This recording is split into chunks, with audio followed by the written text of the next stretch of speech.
ارے آج اگر میں یہ بتا رہا ہوں تو یہ بتا اس لیے رہا ہوں کہ آج ساری چیزوں کے علاوہ اگر ہم پیچھے ہیں، پچھڑے ہوئے ہیں، تو اس کی ایک ہی وجہ، اگر میں غلط ہوں تو مجھے معاف کرنا، ہمارے دلوں میں دنیا کی محبت نے غلبہ جما لیا ہے، اور ہمارے زندگیوں میں سب سے زیادہ اگر کسی نے قبضہ کر لیا ہے ہمارے دلوں پہ، ہمارے دماغوں پہ، تو وہ دنیا کی محبتیں ہیں۔ ارے یہ دنیا فانی ہے، یہ دنیا فانی ہے، بے شک دنیا حسین ہے، خوبصورتی ہے اس دنیا میں، عورت کا حسن ہے، مرد کا جمال ہے، طاقت ہے، برفیلے چٹان ہے، خوبصورت یہ پھول ہے، برفیلے چٹان ہے، دنیا بہت حسین ہے، بے شک بہت حسین ہے، لیکن یاد رکھو دنیا میں ایک بہت بڑا عیب ہے، اور وہ عیب یہ ہے کہ دنیا ختم ہونے والی۔ ارے یہاں بیٹھے ہیں سارے لوگ، یہاں بھی بیٹھے ہیں سارے لوگ، مجھے جواب نہ دیں مگر میری اس سوال کو گھر جا کر ٹٹول لیں۔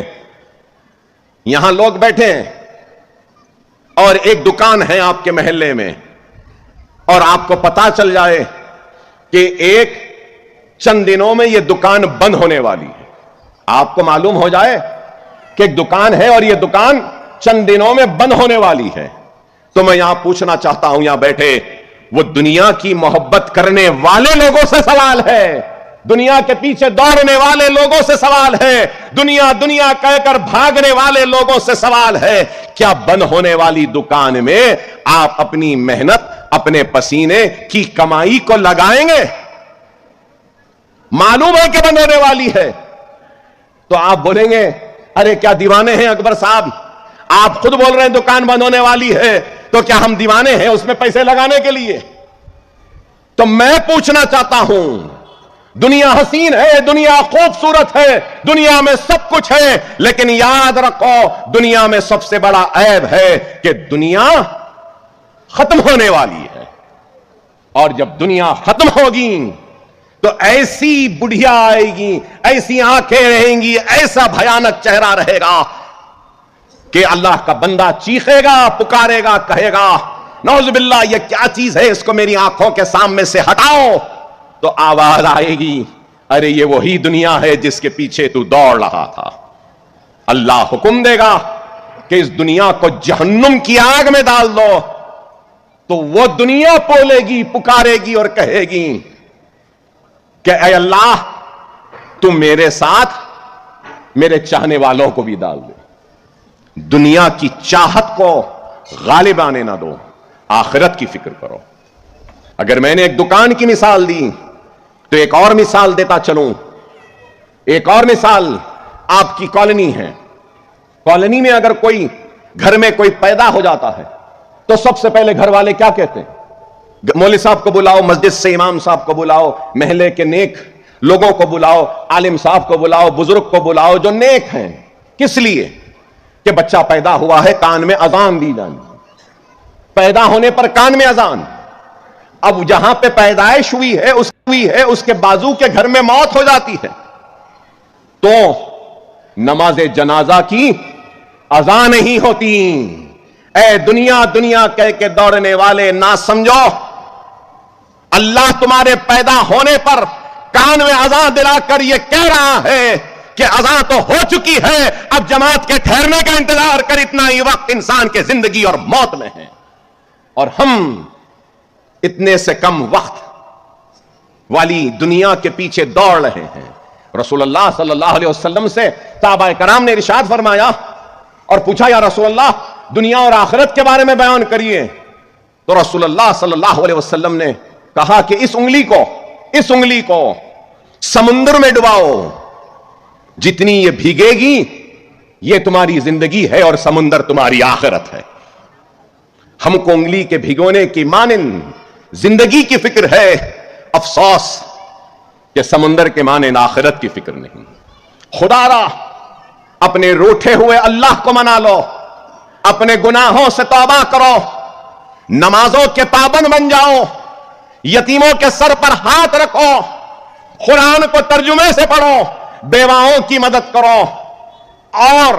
بڑوں کی عزت و احترام کرو، چھوٹوں کے ساتھ شفقت کے ساتھ پیش آؤ، ظلم کے خلاف آواز کو بلند کرو، اور پھر دیکھو اللہ تم کو ایسی طاقت دے گا، ایسی قوت دے گا کہ دنیا تمہارے انگلی کے اشارے کی محتاج ہو جائے گی۔ ایمان ہے، ایمان، بار بار کہہ رہا ایمان۔ ایمان کا عربی میں مطلب کیا ہے؟ زوال شکست کو ایمان کہتے ہیں۔ ایمان کیا ہے؟ شکست کو زوال دینے کو ایمان کہتے ہیں۔ اور ایمان کیسے بنتا ہے؟ کڑی کی کڑی سے جڑنے سے ایمان بنتا ہے۔ الا الذین آمنوا وعملوا الصالحات، اگر تمہارا عمل سچا ہے، صالح ہے، تو تم کو دیکھنا یہ ہے کہ تمہارے پاس جو بیج ہے کیا وہ بیج سچی ہے۔ تم کو دیکھنا یہ ہے کیا وہ سچی بیج جس کو تم جس زمین میں بونے جا رہے ہو کیا وہ زمین صالح ہے۔ اگر بیج سچی ہے، زمین صالح ہے، تو اللہ خود اپنے رحمتوں کے بادلوں کو برسائے گا اور سچی بیج صالح زمین کے سینے کو چاک کرتے ہوئے اپنے کامیابی کے جھنڈوں کو گاڑ دے گی۔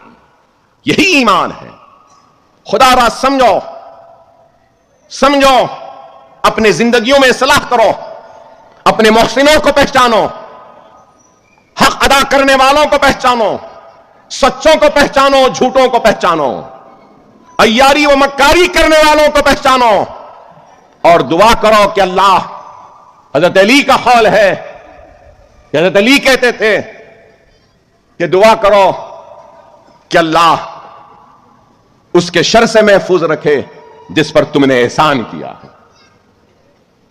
اس کے شر سے محفوظ رکھے۔ آج ہمارا یہ حال ہے تو کیوں ہے؟ ایک تو اللہ سے دور ہو گئے، دنیا کے پیچھے دوڑنے لگے، تو دوسری طرف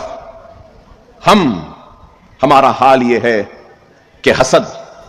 ایک آگے بڑھ رہا ہے تو اس کی بڑھتی ہوئی کامیابی ہم کو حاسد بناتی ہے، ایک ترقی کر رہا ہے تو اس کی ترقی میں بھی ہم کو حسد، اس کی کامیابی میں بھی حسد،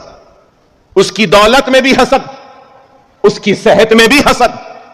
اس کے حسن میں بھی حسد، اس کی کامیابی میں بھی حسد۔ ارے کیوں حسد؟ ارے ایسے بنو کہ اپنے ایک بھائی کی کامیابی کو دیکھ کر خوش ہو اور اللہ سے دعا کرو کہ اللہ اس کو اور کامیابی دے۔ اب یہاں بیٹھا ہے عاطف نوجوان، اللہ ترقی دے رہا ہے، میں اللہ سے دعا کرتا ہوں کہ اللہ اس کو اور ترقی دے، اور ترقی دے، اور دولت دے، اور دولت دے۔ یہاں بیٹھے جو بھی لوگ ہیں جو نیک ہے، قابل ہے، کامیاب ہے، ان سب کے لیے بھی میری دعا ہے کہ اللہ آپ کو اور کامیابی دے، اور ترقی دے، اور خوشحال بنائے، آپ کے گھروں میں اور برکت دے۔